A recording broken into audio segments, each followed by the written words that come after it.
President Trump has long said he considers China a bad actor when it comes to trade with the U.S.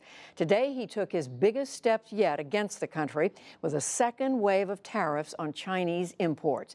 It comes as the U.S. trade imbalance with China keeps growing. Last month, the Commerce Department reported that the U.S. has a $375 billion trade gap with China. William Brangham is back now with a closer look at the potential consequences of today's move.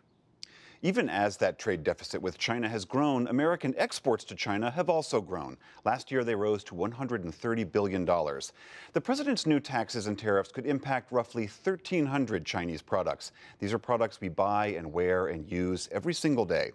But will these tariffs have the desired effect? Ian Bremmer is president and founder of the Eurasia Group, as well as global research professor at New York University. Welcome. Good to be with you. The stock market did not like these tariffs today, it seems. What's your take on them? Well, I mean, there's no question that a 700-plus point drop is probably the largest we've seen in decades on the back directly of an action of an American president. Right. So that's significant for a president who's been talking up the markets with regulatory rollback, corporate tax reductions. Business has generally been very happy with Trump. What's interesting, though, is even though the markets are taking a big dump, unlike Trump's threatened tariffs against American allies all over the world, Canada, Mexico, South Korea, Australia, the Europeans, you name it, the corporate community has been increasingly saying to the Trump administration, we think you need to be tougher on China. We're not getting reciprocity. We don't have market access. They're stealing our intellectual property. It's really challenging for us to do business there, and we need someone to be tougher. Well, that was the word the president kept using today, reciprocal. Yes. Well, what they do to us, we're doing back to them. Do you think this is going to have the intended effect, that it will curb China's actions that all these individuals think are so odious?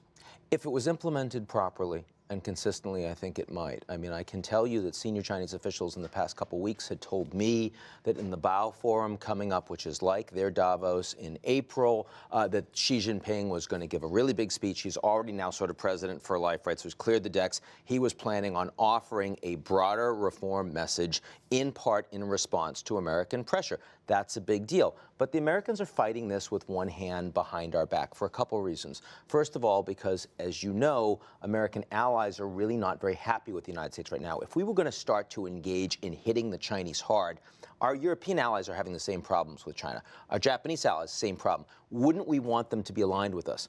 Actually, that's not where they are, right? I mean, we're hitting them on steel and aluminum and forcing them to come to us and say, can we please have an exemption? We decided not to Trans-Pacific Partnership. All the Asian allies upset about that, more aligned towards China. The Chinese are writing really big checks, one Belt, One Road. The Americans can't even do infrastructure at home, certainly not doing internationally.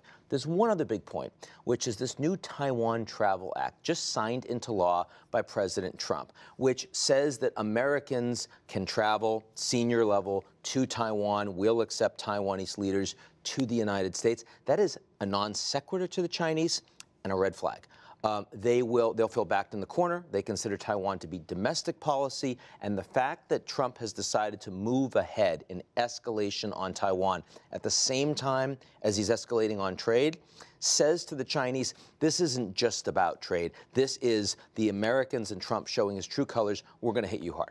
So you think that because we're not working with our allies, because we're doing this other action on Taiwan, because we are just going at it in an isolationist way, that it's not going to do what Trump would like it to do? I think America first, especially vis-a-vis China, is a very workable strategy if it's strategic, it leads by example, it's multilateral. Instead, it's the antithesis of that. It's unilateralist, it's really transactional and short term. It's not doing what it needs to do to actually tell the Chinese, we're going to take this seriously. Look, we got the Chinese under Trump to take North Korea more seriously. They squeezed them. They supported unanimous resolutions at the Security Council.